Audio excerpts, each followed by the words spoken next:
ناوی خوای گەورە سڵاوتان لەبێت بینەرانی بەڕێز و خۆشەویست وەرزی وەرگرتنی گەنم لە هەرێمی کوردستان نزیک دەبێتەوە تاوەکو ئێستاش پارەی گەنمی زووتیارانی ساڵی ڕابردووی هەرێمی کوردستان لە حکوومەتی عێراقیەوە خەرج نەکراوە. بە میوانداری بەڕێز نەوزاد ئەدهام بەڕێوەبەری گشتی بازرگانی هەرێم تاوتوی چەند پرسێکی تایبەت بە گەنمی زووتیاران و پێناسەی گومرگی لە نێوان هەرێم و بەغداد دەکەین. سەرەتا راپۆرتێک دەبین دواتر لەگەڵ میوانەکەمان درێژە بەم پرسە دەین. وەرزی دروێنەی گەنم لە هەرێمی کوردستان نزیک بۆتەوە. تاوەکو ئێستاش بەغدا پارەی گەنمی جووتیارانی هەرێمی کوردستانی خەرج نەکردووە. ساڵانە لە سەرەتای مانگی حوزەیرانەوە دەست بە وەرگرتنی گەنم لە هەرێمی کوردستان دەکرێت و ڕادەستی وەزارەتی بازرگانی عێراق دەکرێت. بۆ ئەم ساڵیش عێراق بڕیارێک داوە بڕی 340,000 تەن گەنم لە جووتیارانی هەرێم وەربگرێت. ئەمەش ڕێژەیەکی کەمە بە بەراورد بە بەرهەمی گەنمی لە هەرێمی کوردستان کە ساڵی ڕابردوو 1 ملیۆن تەنی تێپەڕاند بوو. جووتیارانی هەرێمی کوردستان لە کشتوکاڵکردن ڕوبەڕووی چەندین ئاستەنگ دەبنەوە. لەلایەک وەزارەتی کشتوکاڵ لە خۆناغی چەندن هاوکاریان ناکات و لەلایەکی دیکەشەوە لە کاتی وەرگرتنی گەنم ڕوبەڕووی چەندین کێشە و گرفت دەبنەوە. ئەمە جگەلەوەی خەرجکردنی پارەی گەنمەکان دوا دەکەوێت و لە کاتی خۆیدا پێیان نادرێت. حکوومەتی عێراق بۆ ساڵەکانی 2014 2015 و 16 نزیکەی 557 ملیارد دینار پارەی گەنمی جووتیارانی هەرێم قەرزدارە و تا ئەم کاتە خەرجی نەکردووە. لە ماوەی ڕابردووشدا بۆ وەرگرتنەوەی ئەو قەرزە چەند پارێزەرێک لە دادگای ڕەسافەی بەغدا سکاڵان تۆمار کرد. دواتریش وەفدێکی جووتیارانی هەرێم سەردانی بەغدایان کرد. لە دوایین پێشاتیشدا وەفدێکی حکوومەتی هەرێم بۆ پرسی پێناسی گومرگی وەرگرتنی گەنم سەردانی بەغدایان کرد. بەرپرسانی وەزارەتی بازرگانی عێراق با وەفدەکەی هەرێمیان ڕاگەاندووە چاوەڕێی ڕەزامەندی سەرۆکوەزیرانی عێراقن بۆ خەرجکردنی پارەی گەنمی جووتیارانی هەرێم. ساڵانە کێشەی وەرنەگرتنی گەنمی جووتیاران و دواکەوتنی خەرجکردنی پارەکەیان کاریگەری خراپی لاسەر بەرهەمی ناوخۆ دروست کردووە. ئەگەر چارەسەرێکی بۆ نەدۆزرێتەوە دەبێتە هۆی کەمبوونەوەی بەرهەمی گەنم. ئەمەش زیان بە ئاسایشی خۆراک دەگەیەنێت.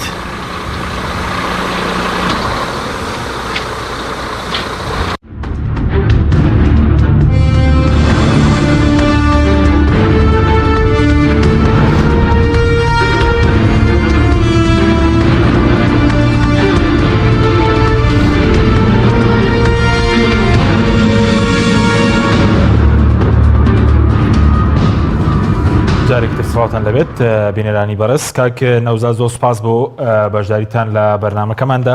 ئەگەر سەرەتا لە پارەی گەنمی جووتیارانەوە دەست پێ بکەین لە ماوەی چەند ڕۆژی ڕابردوودا ئێوە وەکو وەفدێکی حکوومەتی هەرێمی کوردستان سەردانی بەغداتان کرد. دوایین زانیاری لەسەر ئەو قەرزەی کە لای حکوومەتی عێراق چییە و بەپێی زانیارەکانی ئێوەکەی ئەم بڕەپارەیە دەدرێت بە جووتیاران؟ بەڵێ لە ڕاستیدا ئێمە وەفدێکی حکوومەتی هەرێمی کوردستان سەردانی بەغدامان کرد لە ڕۆژی 8 پێنجی 2019. ئەمەش لەسەر بڕیاری کۆبوونەوەی هاوبەشی ئەنجومەنی ئابووری هەرێم و ئەنجومەنی ئابووری عێراقی کە لە ڕۆژی 28 4 بڕیاری لەسەر درا بۆ ئەوەی ئەو کێشانەی کە لەیوان هەرێمی کوردستان و بەغدا هەیە تایبەت بە وەزارەتی بازرگانی ئەو کێشەیە یەکلایی بکرێتەوە و گفتوگۆی لەسەر بکرێت. بۆ ئەم مەبەستا ئێمە کە سەردانی بەغدامان کرد لەلایەن وەزیری بازرگانی عێراق و بەڕێوەبەرە گشتیەکان پێشوازیمان لێ کرا و لەگەڵیان دانیشتین و ئەو کۆبوونەوەیەکی زۆر ئیجابی بوو. هەردوو لە مەبەستمان ئەوە بوو کەوا ئەو کێشانەی کە لە نێوانماندا هەیە چارەسەریان بکەین.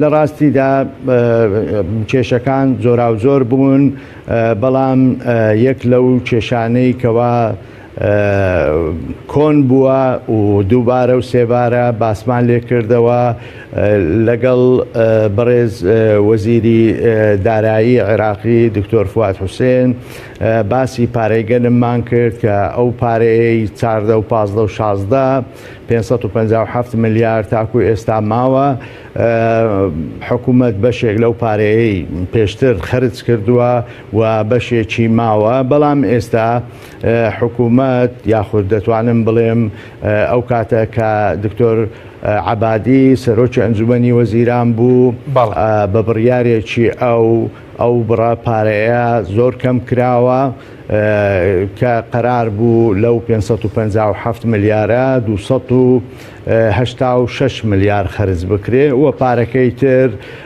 نەدرێتن بۆیە یەکێتی جوتیارانی هەرێمی کوردستان بە نووسرا و ئامان ئاگادار کردەوە کە لەگەڵ ئۆرگانەکانی خۆیان لەگەڵ جوتیاران قسەیان کردووە جوتیارەکان ڕازی نین کە ئەو بڕە پارەیە وەربگیرێت بۆیە وەزارەتی بازرگانی و پیشسازی هەرێمی کوردستان و هەروەها ئەنجومەنی وەزیرانی هەرێم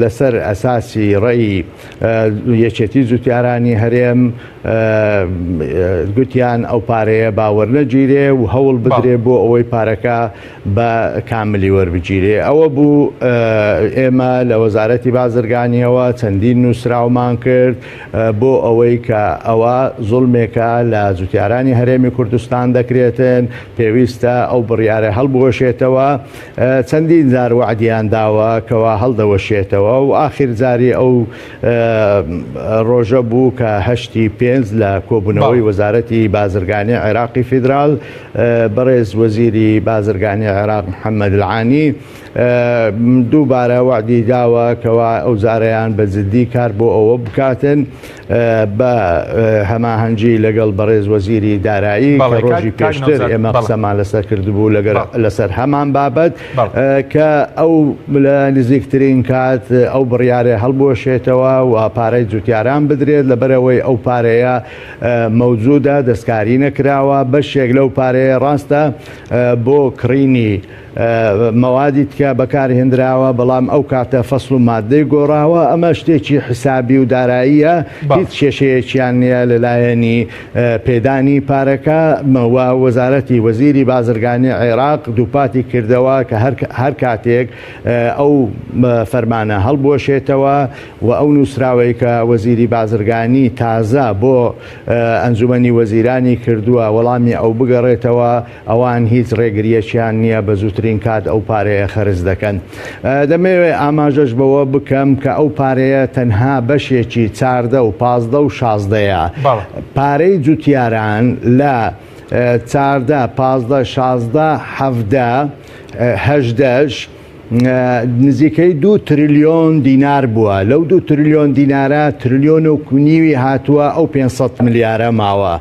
دەبێ ئەوەش بۆ خەڵک بۆ هاوڵاتیان شی بکەینەوە کە زۆربەی واتە سێ لەسەر چاری ئەو پارەیە کە مستحقاتی جوتیارانە ئەوانە هاتوون گەیشتونەتە هەرێمی کوردستان و جوتیارەکان مافەکانی خۆیان وەرگرتووە ئەو بەشە لەبەر چەند هۆکارێکی سیاسی ئەو کاتە وایان کرد کە ئەو بڕیارە لەلایەن دکتۆر عەبادی وەربگیرێت و هەروەکو چۆن زۆر بڕیاری ناشایستە و بڕیاری غەدر یعنی بەغەدر بڕیاری دەرکرد بۆ نمونە نەدانی موچەی فەرمانبەران بڕاگرتنی فڕۆکەخانەکان ئەمەش هەر یەکێک بووە وەکو سلسلەی ئەو بابەتانەی کەوا بەغەدر لە هەرێمی کوردستان کرا و ئەوەش بەردەوامی هەیە و تەمەنای ئەوە دەکەین کەوا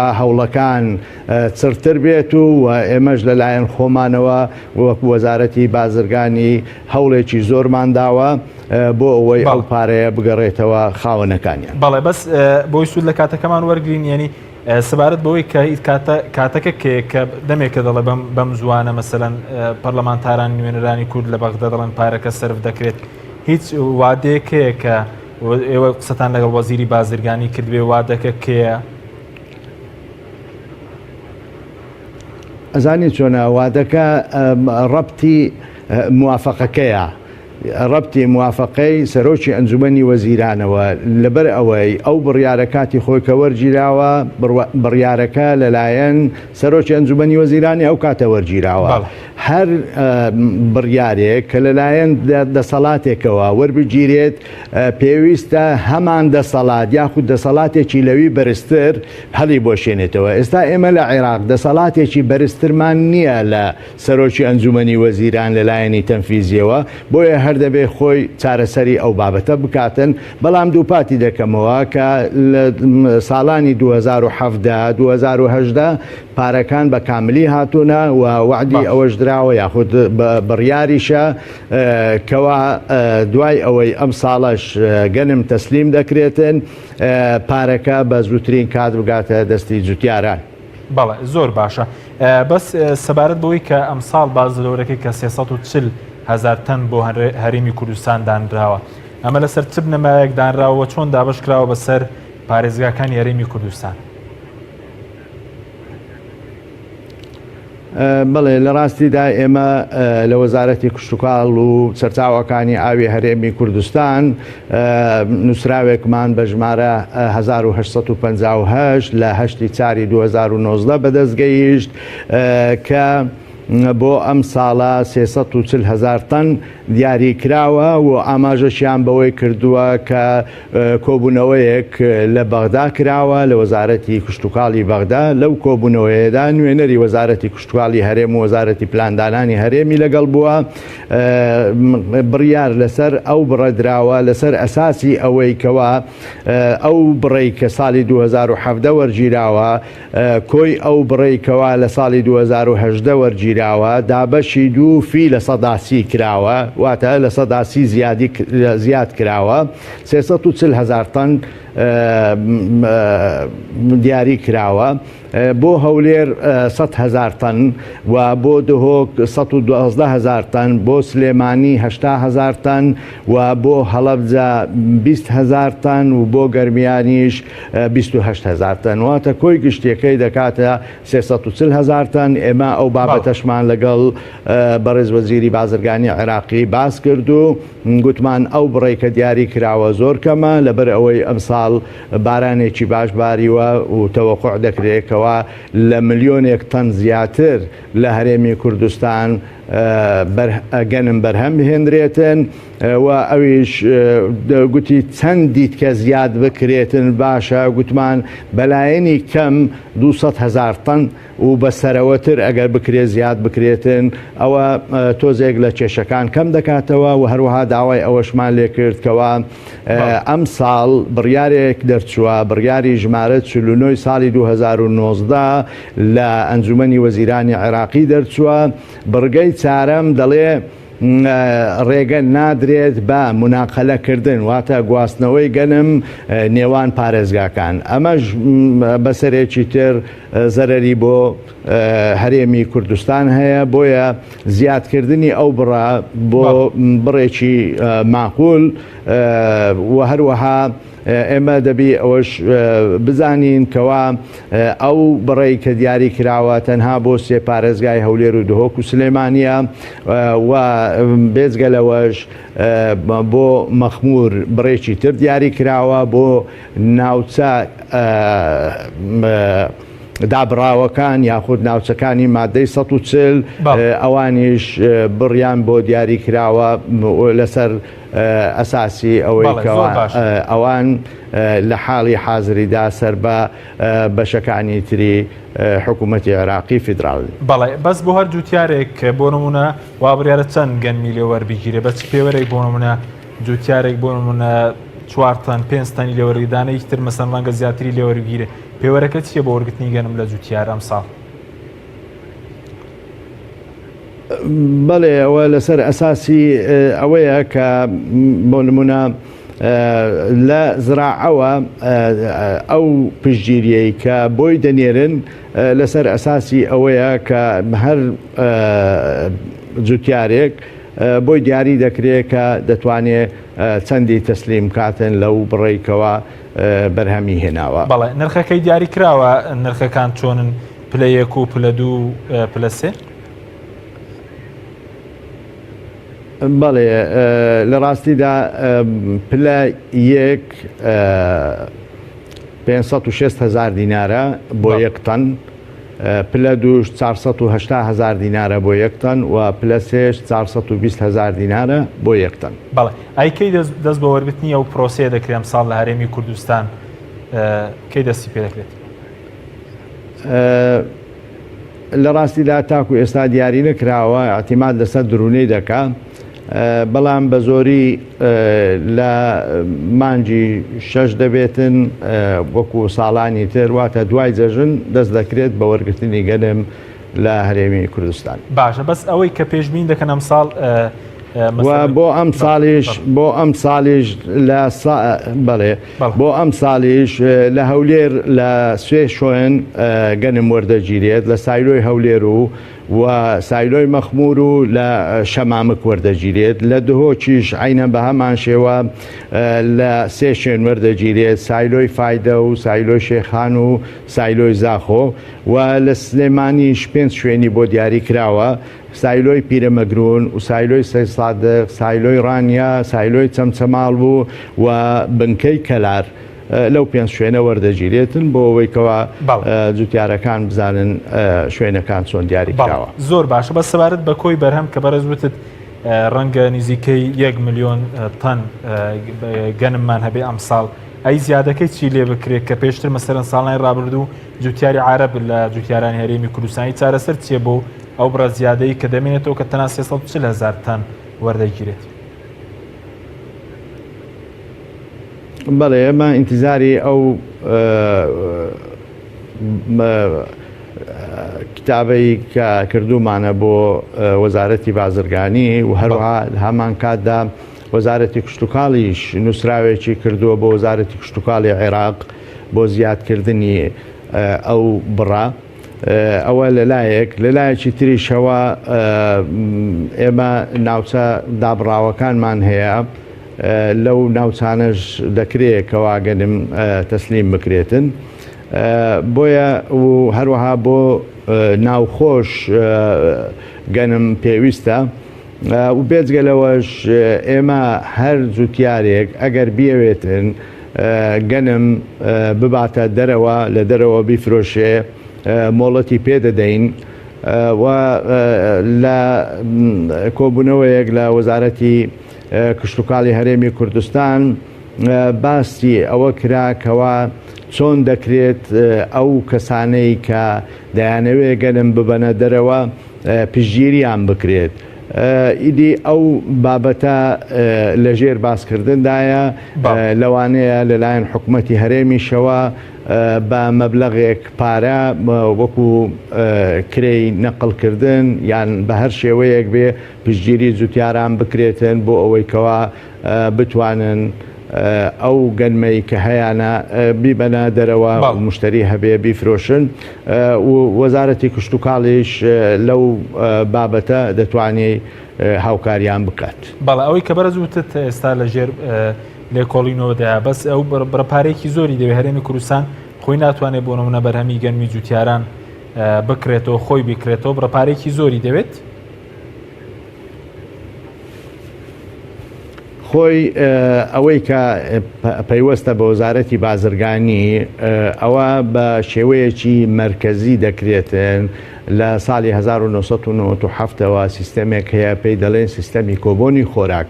بە پێی سیستەمی کۆبوونی خۆراک هەر هاوڵاتیەک مافی وەرگرتنی 9 کیلۆ ئاردی هەیە. ئێستا ئەو پرۆسەیە کە دەکرێتن وەرزی بە بازارکردنی گەنم، وەرگرتنی گەنم لەلایەن حکوومەتی عێراقەوە و خەزنکردنی لە سایلۆکان و ئینجا ناردنی بۆ ئاشەکان و لەوێەوە بۆ بریکارەکان و بۆ هاوڵاتیان بۆ ئەوەی هاوڵاتی بەشە ئاردی خۆی بەدەست بگاتن. ئەوە بابەتێکە پەیوەستە بەو سیستەمە، بەڵام بەدەر لەو بابەتە دەبێتە اختصاصی وەزارەتی کشتتوکاڵ. وەزارەتی کشتتوکاڵ پێویستە لە مەراحیلی ئینتاج، لە مەراحیلی بەرهەمهێنان بۆ نمونە گاز بدا بە جوتیارەکان، چیمیا بدا بە جوتیارەکان، بنەتۆ بدا بە جوتیارەکان، ئەوە پیشگیریکردنە بەر لە بەرهەم. باشی بەرهەمهێنانیش بۆ فرۆشتن دەتوانێت ئیعاناتێک پشتگیریەک بداتن بۆ ئەوەی کە جوتیار بتوانی گەرمەکەی خۆی بباتە دەرەوەی وڵات و بیفرۆشی. بەڵێ سوپاس دەکەم. ناوبڕێکمان هەیە، دوای ناوبڕەکە دەگەڕێم وڵای بەڕێستان. بەڵێ بینەرانی بەڕێز ناوبڕێک و دەگەڕین وڵات. تۆپ ئارت تاکە بریکاری تۆڕی میدیایی کۆمەڵ بۆ دروستکردن و بڵاوکردنەوەی ڕیکلام. تۆپ ئارت. گەڕان بە دوای تامێکی نایابوو بۆنێکی جیاو، بەرووبوومی ئەم ڕەنگانە خۆشتری بەخشن. باشترین جۆرەکانی بەهارات هەڵدەبژێرین و کۆی دەکەینەوە. ئاهەنگی خۆت باشترین بەرهەم دەهێن و چێش دەدات بە ژیان. بەهاراتی ئالین، هێمای سەرکەوتن. لە دەستپێشی ڕۆژدا کوپێک چای مەلیک پڕت دەکات لە وزە. لەسەر کار و لە کاتی پشوو تەنیا کوپێک چای مەلیک باسە بۆەوەی بە درێژایی ڕۆژ ئاسوودە بیت. چای مەلیک بە هەموو جۆرەکانی بۆندار و بێبۆن و هێلدار با کێشی جیاواز لە بازاڕەکانی کوردستان و عێراق بەردەستە. کۆمپانیای بورهان خاوەنی فەرمی چای مەلیکە. کۆمپانیای بورهان هەرزانی لە نرخ و بەرزی لە کوالێتی. ئایا تا ئێستا بیرت لەوە کردوتەوە کە ئینتەرنێتێکی بێسنوور بەکاربێنیت، یان بیرت لەوە کردوتەوە کە بۆ هەفتەیەک یان 2 هەفتە ئینتەرنێتی بێسنوور بەکاربێنی؟ سەرەڕای هەموو ئەمانە تا ئێستا بیرت لەوە کردوتەوە کە بۆ یاریە ئەلکترۆنیەکان ئینتەرنێتی بێسنوور بەکاربێنیت؟ بێگومان نەخێر. فانسی نێت هەموو ئەم کێشانەت بۆ چارەسەر دەکات. تۆش دەتوانیت بۆ ماوەی هەفتەیەک یان 2 هەفتە یان مانگێک بەردەوام بێسنوور لەگەڵمان بیت. ئێستا خزمەتگوزاریەکانمان لەم شوێنانە بەردەستە: سلەیمانی، شارباژێر، شارە زوور، هەڵەبجە، سەی سادق، عربەت، پێنجوێن، بازیان، تاسڵوجە و زەرگوێز. فانسی نێت، هەمیشە ئینتەرنێتی بێسنوور. زەیتی ریزی کە لە کەپەکی برنج بەرهەم هاتووە، هەڵدەستێت بە دابەزاندنی ڕێژەی کۆلیسترۆل و فشاری خوێن، ڕێگرە لە قەڵەوبوون. ئۆمێگا 3 و ئۆمێگا 6 و ئەنتی ئۆکسیدی تێدایە، بەسوودە بۆ پێست و ڕێگرە لە دەرکەوتنی نیشانەکانی پیربوون. بەکاردێت بۆ چێژلێنان و سوورکردنەوە و دروستکردنی زەڵاتە. ڕێکخراوی تەندروستی نێودەوڵەتی هانی خەڵک دەدات بۆ بەکارهێنانی زەیتی ریزی. زەیتی ریزی. هەمومان حەزمان لە برنجە. برنجێک تامی ڕاستەقینەی برنجمان پێ ببەخشێ. بازار جمەی دێت لە برنج، بەڵام بژاردەی من برنجی دۆلفینسیە. بەتام و بۆن هاوشێوەی برنجی کوردیە، 100% سروشتیە. برنجی خڕی دۆلفینسی شێفە گەورەکان سەرسامەکات، بۆیە بێدوودڵی بژاردەی من و کابانی ماڵە. تا ئێستا زۆر جۆری برنجم تاقی کردوتەوە، بەڵام هیچیان وەک دۆلفینسی نییە. تامێکی ترە ئێوەش دەتوانن تاقیکەنەوە. دۆلفینسی باشترینمان بۆ هەڵبژاردن. تۆپ ئارت تاکە بریکاری تۆڕی میدیایی کۆمەڵ بۆ دروستکردن و بڵاوکردنەوەی ڕیکلام. تۆپ ئارت.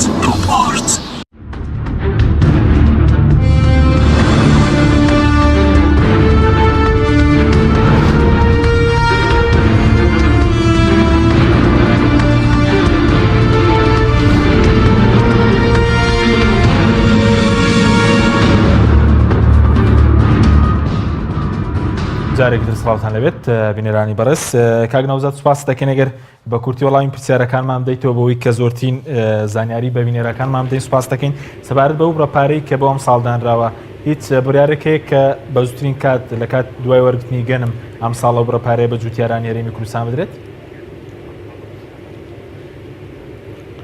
بەڵێ بە پێی یاسای بودجەی عێراقی 192 میلیارد دینار بۆ کڕینی گەنم بۆ هەرێمی کوردستان دیاری کراوە و بە پێی ئەو بڕیارانەی کە لە ئەنجومەنی وەزیرانی عێراقی دەرچووە پێویستە لە ماوەی 7 ڕۆژ جوتیار پارەی خۆی وەربگرێتن.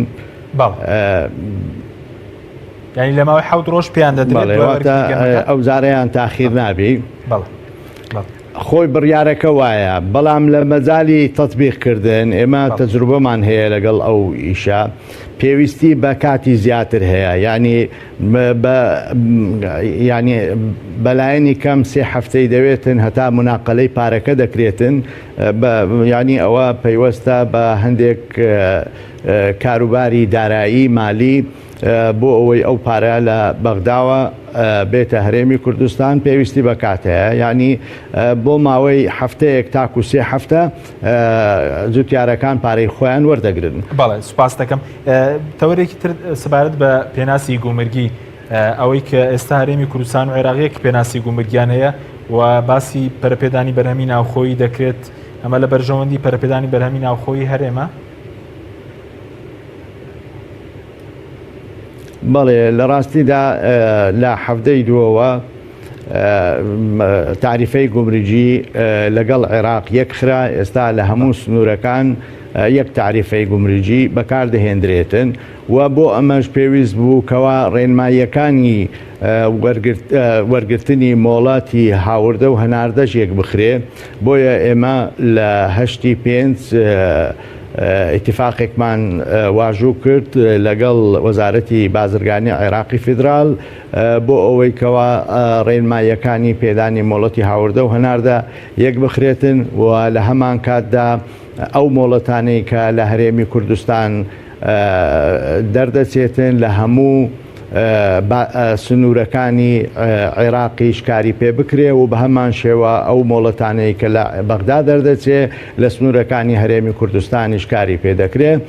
ئەمە زۆر سوودی هەیە بۆ بازرگانەکان لە ڕاستیدا و ئەمەش هەوڵێکە بۆ ئەوەی کەوا زۆربەی بازرگانەکان ڕوو لە هەرێمی کوردستان بکەن لە سنوورەکانی هەرێمی کوردستان. ئێمە لەو سێمانگەی ڕابردوودا پێشەوەیکەوە تعریفە یەک خرا حالی حاضر ڕۆژانە چەند کۆمپانیای تازە دێن خۆیان لە لای ئێمە تۆمار دەکەن بۆ ئەوەی لە سنوورەکانی هەرێمی کوردستان کاڵا داخلی هەرێمی کوردستان بکەن و لێرەشەوە بیبن بۆ پارێزگاکانی تری ناوەڕاست و خواروی عێراق. ینی سەبەبی ئەو هاتنە لەبەر ئەوەی بازگەکانی هەرێمی کوردستان زیاتر ئاسانکاری دەکەن و ئەمن و ئاسایشیش لە هەرێمی کوردستان بەرقەرارە. بۆیە ئەمە وای کردووە کەوا دوای ئەوەی کەوا تعریفەی گومرگی یەکخرا و هەروەها لە ئایندەیەکی نزیکدا ڕێنماییەکانی پێدانی مۆڵەتی هاوردە و هەناردە یەک دەخرێتن زیاتر بازرگانەکان ڕوو لە سنوورەکانی هەرێمی کوردستان بکەن. بەڵێ وەک داهاتی خاڵە سنووریەکان دەگرێتەوە بۆ بەغداد لەمەودووە؟ نەخێر نە داهاتی خاڵە سنووریەکان داوایان کردووە کە بگەڕێتەوە بۆ بەغدا نە ئەو ڕسوماتەی کە ئێمە وەکو وەزارەتی بازرگانی وەری دەگرین ئەویش ناگەڕێتەوە بۆ بەغدا بەڵکو دەکرێتە ئیرادێکی نیهایی بۆ وەزارەتی دارایی هەرێمی کوردستان. بابەتێکی تریش هەیە کە تایبەتە بە سندوقی تەصدیر یعنی سندوقی مصدرین واخ سندوقی هەناردەکردن ئەو سندوقا بۆ پژگیریکردنی ئەو کەسانەیە کە بەرهەمی خۆماڵی دەبنە دەرەوەی هەرێم بۆ ئەوەی کەوا تەشجیع بکرێن سندوقێک دادەندرێتن.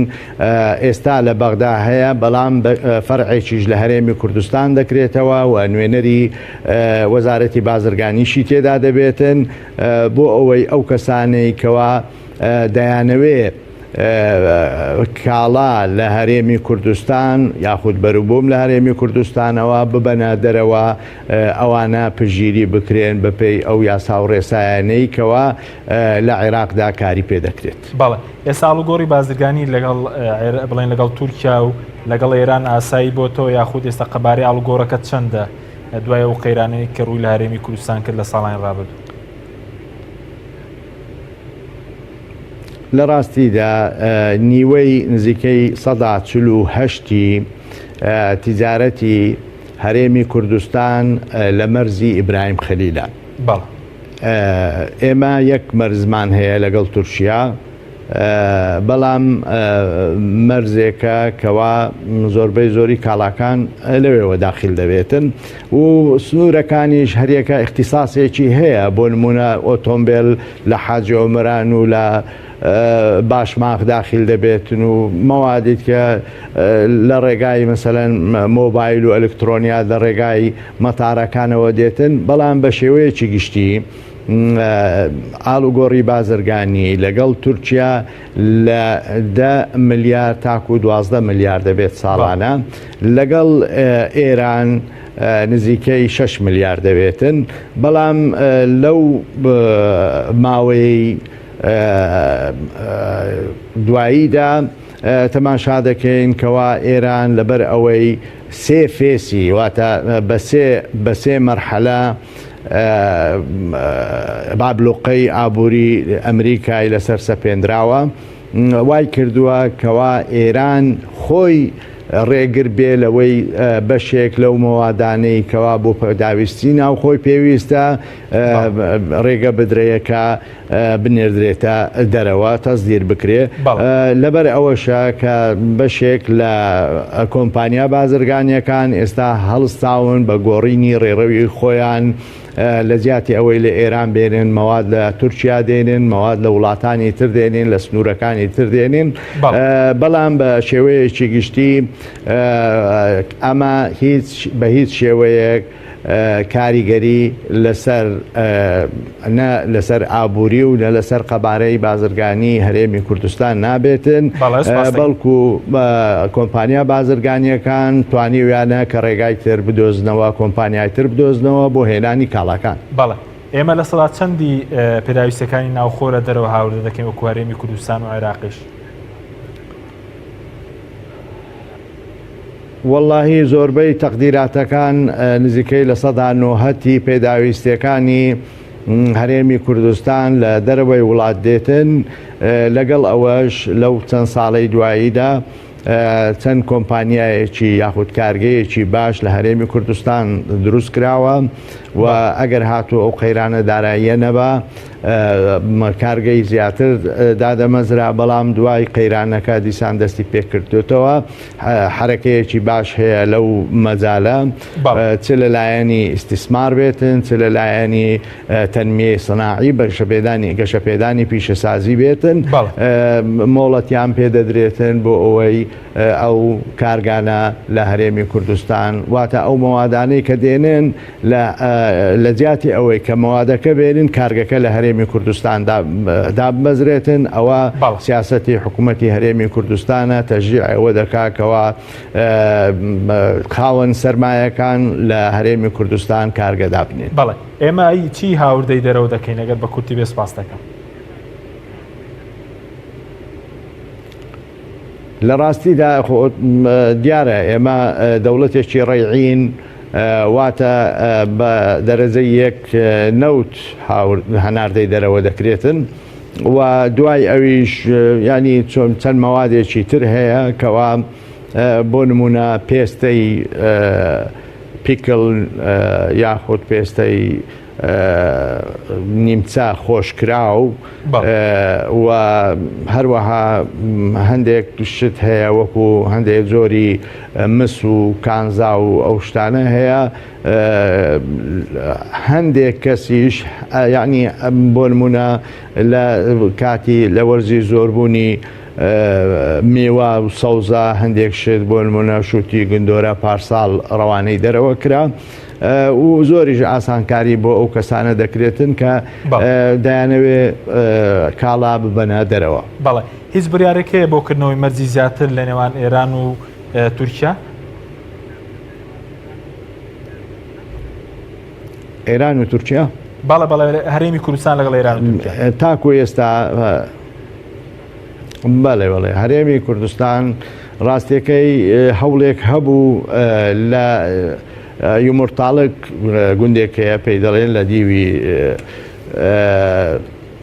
تورکیا بۆ ئەوەی کەوا ڕێگەیەک بێتەوە تەلعفەر و بێتەوە مووسڵ بەڵام ئەوە ناکرێ و کاریگەریەکی خراپی دەبێت لەسەر هەرێمی کوردستان لەبەرەوەی 175 ئەو کاڵایانەیە کە دێنە هەرێمی کوردستان ڕەوانەی ناوەڕاست و خوارێ عێراق دەکرێن و هەروەها ئێمە ئێستا لەگەڵ ئێران 3 مەرزی ڕسمیمان هەیە و چەند مەرزێکی غەیرە ڕسمی هەیە دیارە حکوومەتی ئێران لە هەوڵی ئەوەدایە کەوا بەشێک لەو مەرزە غەیرە ڕسمیانە بیکاتە مەرزی ڕسمی بەڵام تاکو ئێستا هیچ شتێک لەو بارەیەوە نەکراوە لەبەرەوەی ئەو مەرزانەی کە هەنە تقریبەن کفایەتن بۆ هێنانی کاڵا لە دیوی ئێرانەوە. بەڵێ زۆر بە کورتی دوابسەم سەبارەت بەوەی کە ئەگەر نرخی هەندێک خۆراک بەرز بێتەوە ئێوە ئەگەر کەسێک شکات بکات یا سوکاڵە تۆمارکە لە ئێوە سزا دەدرێت لە بازارەکانی هەرێمی کوردستان بە تایبەتی لە مانگی ڕەمەزان؟ بەڵێ لە ڕاستیدا ئێمە وەکو وەزارەتی بازرگانی لە هەر پارێزگایەک بەڕێوەبەرایەتێکی چاودێری بازرگانی هەیە ئەو بەڕێوەبەرایەتیە دەسەڵاتی پێدراوە ئەو کەسانەی کەوا سەرپێچی دەکەن لە هەتاکو 1 ملیۆن دەتوانێت سزایان بداتن و دەتوانی 3 ڕۆژ هەتا 5 ڕۆژ شوێنەکەیان دابخاتن و هەر بەڕێوەبەرایەتێکیش چەند فرقەیەکی چاودێری هەیە ئەو فرقانە ڕۆژانە دەردەچن سەردانی کۆگا و مۆڵەکان دەکەن بەدواداچوون دەکەن و بەدواداچوون دەکەن بۆ هەندێک نرخ ئەوەی کەوا بابەتی زەروریە و نرخی بۆ دانراوە و دووەمینیش بەدواداچوون بۆ ئەکسپایر دەکەن و بەدواداچوون بۆ ڕێژەی داشکاندن دەکەن بۆ نمونە ئەگەر هاتوو لە بەردەم کۆگایەک نووسرابێ داشکاندن 160 بەڵام کە دەچێت ناو کۆگاکە 160 داشکاندن نەکردبێتن 130 کردبێت ئەو کاتە دەسەڵاتیان هەیە تا 1 ملیۆن غەرامەی بکەن و هەروەها دەتوانن 3 تا 5 ڕۆژ دوکانەکەی دابخەن. بەڵێ زۆر سوپاس بۆ بەڕێز نەوزاد ئەدەهەم بەڕێوەبەری گشتی بازرگانی هەرێم کە لە هەولێرەوە لەگەڵ مامی مادومان کردی سوپاس بۆ بەڕێستان. سوپاس بۆ بینەرانی بەڕێز سوپاس بۆ هاوکارانم خواتان لەگەڵ.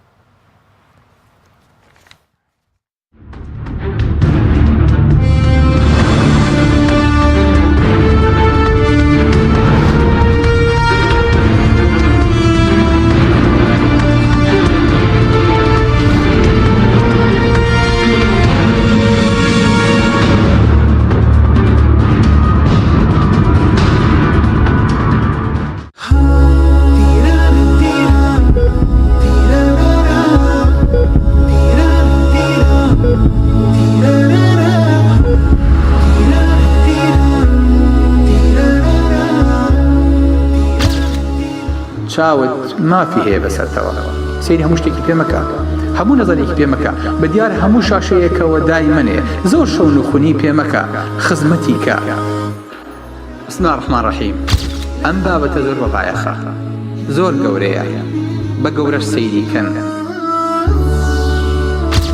خۆپاراستن لە چارەسەرکردن باشترە من نەزانم ئێستا هەمووتانم پرسیارتان نمێشتایە